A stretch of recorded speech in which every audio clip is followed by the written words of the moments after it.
Assalamualaikum warahmatullahi wabarakatuh. Kami dari kelompok 6 akan mempresentasikan hasil diskusi kelompok kami tentang peramalan atau forecasting permintaan akan produk dan jasa.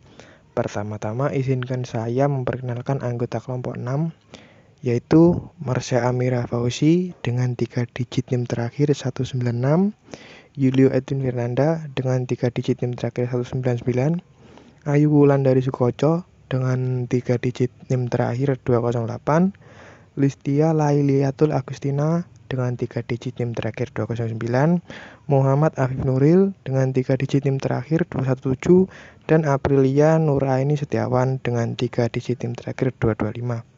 Selanjutnya materi pertama akan dibacakan oleh Listia. Materi yang pertama yaitu pengertian peramalan permintaan. Forecasting atau peramalan merupakan metode untuk memperkirakan informasi yang bersifat prediktif dalam menentukan arah di masa depan dengan menggunakan data historis sebagai acuan. Menurut Kushartini dan Al-Mahdi tahun 2016, peramalan adalah proses untuk memperkirakan berapa kebutuhan di masa datang yang meliputi kebutuhan dalam ukuran kuantitas, kualitas, waktu, dan lokasi yang dibutuhkan dalam rangka memenuhi permintaan barang atau jasa. Peramalan permintaan merupakan usaha untuk mengetahui jumlah produk atau sekelompok produk di masa yang akan datang dalam kendala atau kondisi tertentu serta untuk mengurangi risiko atau ketidakpastian yang dihadapi. Hal ini juga berkaitan dengan kegiatan pengendalian produksi kapasitas serta sistem penjadwalan dan menjadi input bagi perencanaan bagi keuangan, pemasaran, dan sumber daya manusia. Peramalan permintaan akan produk dan jasa di waktu mendatang dan bagian-bagiannya sangatlah penting dalam perencanaan dan pengawasan produksi. Dan peramalan yang baik perlu sekali untuk efisiensi semua operasi manufacturing dan produk jasa. Semua hasil peramalan digunakan untuk manajemen produksi, untuk pembuatan keputusan-keputusan yang menyangkut pemilihan proses, perencanaan kapasitas, dan layout fasilitas, serta untuk berbagai keputusan yang bersifat terus-menerus berkenaan dengan perencanaan, scheduling, dan persediaan. Selanjutnya, saya akan menjelaskan tentang metode peramalan. Dalam metode peramalan, terdapat dua jenis metode, yaitu metode peramalan kualitatif dan metode peramalan kuantitatif. Yang pertama, metode peramalan kualitatif. Kualitatif pada umumnya digunakan untuk menunjukkan teknik peramalan yang berfokus pada pendugaan lingkungan dan teknologi selama jangka waktu yang lebih panjang. Metode kualitatif juga tidak mengasumsikan ketetapan pola di masa yang lalu untuk masa yang akan datang. Metode-metode dalam peramalan kualitatif dibagi menjadi 3 kategori, yaitu yang pertama, metode penilaian subjektif, yaitu menggunakan pikiran manusia secara efektif dalam memproses bermacam-macam informasi. Yang kedua, metode penyelidikan, yaitu bersifat penyelidikan di mana dimulai dengan pengetahuan dan penilaian mengenai masa lalu.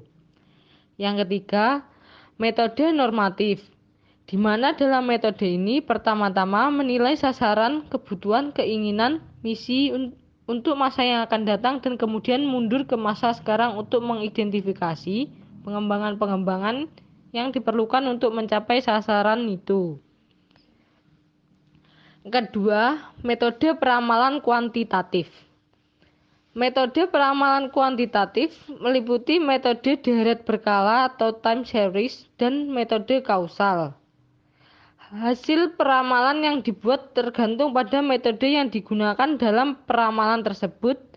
Dengan metode yang berlainan diperoleh hasil peramalan yang berlainan pula.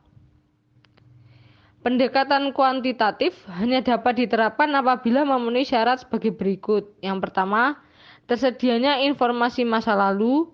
Yang kedua, informasi masa lalu tersebut dapat dikuantifikasikan dalam bentuk data numerik. Yang ketiga, diasumsikan pola data masa lalu akan berlaku sama untuk masa yang akan datang. Materi yang selanjutnya yaitu proses dan teknik peramalan. Adapun proses peramalan di dalam perusahaan dapat mengikuti tahapan sebagai berikut. Yang pertama yaitu permasalahan perusahaan dan manajemen. Yang kedua pengumpulan data. Yang ketiga, formulasi model. Yang keempat, perencanaan model peramalan. Yang kelima, analisis dan interpretasi. Yang keenam yaitu validasi. Dan yang ketujuh atau yang terakhir yaitu hasil akhir. Yang pertama yaitu permasalahan perusahaan atau manajemen. Setiap perusahaan akan menghadapi berbagai masalah dari yang sederhana hingga yang kompleks. Hal ini menyebabkan perusahaan membutuhkan jawaban yang ringkas, sederhana, dan akurat untuk menjadi dasar dalam pengambilan keputusan. Yang kedua yaitu pengumpulan data. Pertanyaan manajemen sebagai permasalahan perusahaan harus diperjelas. Kejelasan permasalahan memberikan gambaran yang jelas pula, sehingga pertanyaan mengenai mengapa ramalan dibutuhkan dan bagaimana hasil akan digunakan menjadi jelas. Yang ketiga yaitu formulasi model. Setelah keputusan dibuat untuk mengembangkan ramalan, model teoritis harus dikembangkan untuk menanggapi pertanyaan manajemen. Formulasi model akan membantu mengurai pertanyaan menjadi lebih sederhana dan ringkas. Yang keempat yaitu perencanaan model peramalan. Konstruk teoritis dari model membantu dalam menguraikan hubungan yang ada antara berbagai variabel model. Pada saat yang sama, memungkinkan untuk memisahkan pengaruh menjadi faktor internal atau faktor eksternal. Faktor-faktor di mana perusahaan memiliki kendali disebut faktor internal. Ini mungkin termasuk harga, kualitas produk, karakteristik produk, pengeluaran pemasaran, dan iklan. Faktor-faktor yang berada di luar perusahaan beroperasi di luar kendali perusahaan disebut juga faktor eksternal. Faktor eksternal ini mungkin termasuk tingkat bunga, tingkat inflasi, pendapatan, pekerjaan, dan nilai tukar dalam perdagangan internasional. Yang kelima, analisis interpretasi. Hasil dari peramalan akan dianalisis dan diinterpretasikan untuk memastikan apakah permasalahan di perusahaan terjawab. Apa yang menjadi masalah yang sebenarnya, kenapa berbeda dengan kondisi yang diharapkan oleh perusahaan. Yang keenam yaitu validasi. Setiap hasil peramalan perlu dilakukan validasi. Validasi bertujuan untuk memastikan tidak ada yang bisa dari hasil peramalan. Apakah hasil peramalan sudah akurat ataukah belum. Yang ketujuh atau yang terakhir yaitu hasil akhir. Tahap akhir dalam proses peramalan adalah menyajikan hasilnya kepada manajemen. Namun, ada beberapa hal yang harus dipahami oleh manajemen dari hasil ramalan yang dibuat. Pertama, hasil peramalan tidak statis, tapi dinamis. Artinya, bisa saja hasil peramalan tidak tepat 100%, namun batas error yang ditoleransi juga tidak terlalu jauh. Kedua, perlu dilakukan evaluasi peramalan secara berkelanjutan. Yang selanjutnya yaitu teknik peramalan. Teknik peramalan dibagi menjadi 3 yaitu yang pertama berdasarkan sifat penyusunan, yang kedua berdasarkan jangka waktu, yang ketiga berdasarkan sifat ramalan yang telah disusun. Yang pertama yaitu berdasarkan sifat penyusunannya, peramalan meliputi peramalan subjektif yaitu peramalan yang didasarkan atas perasaan atau intuisi dari orang yang menyusunnya. Yang kedua yaitu peramalan objektif, yaitu peramalan yang didasarkan atas data yang relevan pada masa lalu, dengan menggunakan teknik dan metode dalam penganalisanya. Yang kedua yaitu berdasarkan jangka waktu ramalan yang disusun. Dalam hal ini meliputi yaitu yang pertama peramalan jangka pendek, yaitu peramalan yang digunakan untuk penyusunan hasil ramalan yang jangka waktunya 1 tahun atau kurang. Yang kedua yaitu peramalan jangka menengah, yaitu peramalan yang dilakukan untuk penyusunan hasil ramalan yang jangka waktunya 1 hingga 5 tahun ke depan. Selanjutnya yaitu peramalan jangka panjang, yaitu peramalan yang dilakukan untuk penyusunan hasil ramalan yang jangka waktunya lebih dari 5 tahun yang akan datang. Yang terakhir yaitu berdasarkan sifat ramalan yang telah disusun. Dalam hal ini meliputi yang pertama yaitu peramalan kualitatif, yang kedua yaitu peramalan kuantitatif. Peramalan kualitatif yaitu peramalan yang didasarkan atas kualitatif pada masa lalu. Hasil peramalan yang dibuat sangat bergantung pada orang yang menyusunnya. Yang kedua yaitu peramalan kuantitatif, yaitu peramalan yang didasarkan atas data kuantitatif pada masa lalu. Hasil peramalan yang dibuat akan sangat bergantung pada metode yang dipergunakan dalam peramalan tersebut. Metode peramalan dengan menggunakan metode masa lalu. Yang pertama ada skala peringkat, merupakan metode yang paling tua dan paling banyak digunakan dalam menilai prestasi. Yang kedua, daftar pertanyaan. Penilaian berdasarkan metode ini terdiri dari sejumlah pertanyaan yang menjelaskan beraneka macam tingkat perilaku di suatu pekerjaan tertentu.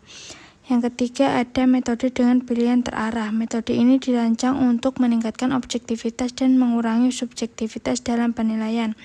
Yang keempat, ada metode peristiwa krisis. Metode ini merupakan pemilihan yang mendasarkan pada catatan krisis penilai atau perilaku karyawan, seperti sangat baik atau sangat jelek di dalam melaksanakan pekerjaan. Yang kelima, ada metode cara catatan prestasi. Metode ini berkaitan dengan metode peristiwa krisis, yaitu catatan penyempurnaan yang banyak digunakan terutama oleh para profesional. Yang keenam, ada skala peringkat dikaitkan dengan tingkah laku. Metode ini merupakan suatu cara penilaian prestasi kerja karyawan untuk kurun waktu tertentu di masa lalu, dengan mengaitkan skala peringkat prestasi kerja dengan perilaku tertentu. Yang ketujuh, ada metode peninjauan lapangan. Penilaian ini dilakukan oleh pihak di luar Departemen Karyawan, biasanya dari Departemen SDM, spesialis sumber daya manusia, mendapatkan informasi dari atas langsung perihal prestasi karyawannya, lalu mengevaluasi ke lapangan berdasarkan informasi tersebut. Yang kedelapan, ada tes dan observasi prestasi kerja. Karena berbagai pertimbangan dan keterbatasan, penilaian prestasi dapat didasarkan pada tes pengetahuan dan keterampilan berupa tes tertulis dan peragaan. Syaratnya tes harus valid dan reliable. Yang kesembilan, ada pendekatan evaluasi komparatif. Metode ini menggunakan perbandingan prestasi kerja seorang dengan karyawan lain yang melakukan pekerjaan sejenis. Baik. Selanjutnya adalah materi tentang analisis kesalahan peramalan. Nah, dari peramalan pastinya tidak akan lepas dari kesalahan atau error, karena tidak ada peramalan yang pasti akurat meskipun menggunakan berbagai macam metode peramalan. Nah, untuk mengukur dari kesalahan, mengukur analisis dari kesalahan peramalan itu ada 6, yaitu yang pertama adalah MAD atau Mean Absolute Deviation. MAD adalah rata-rata kesalahan mutlak selama periode tertentu tanpa memperhatikan apakah hasil peramalan lebih besar atau lebih kecil dibanding kenyataannya. Nah, dengan kata lain, MAD adalah rata-rata dari nilai absolut simpangan secara sistematif.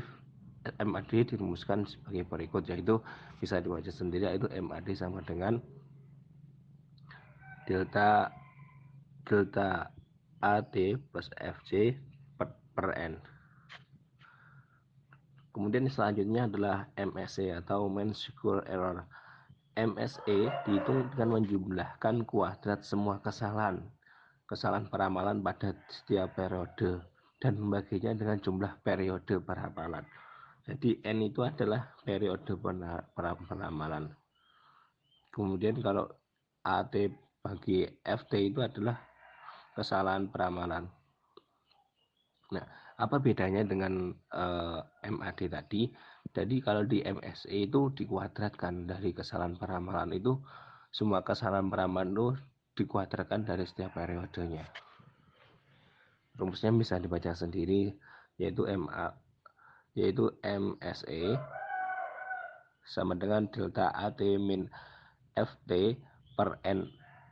Jadi AT-nya sama FT-nya itu dikuadratkan.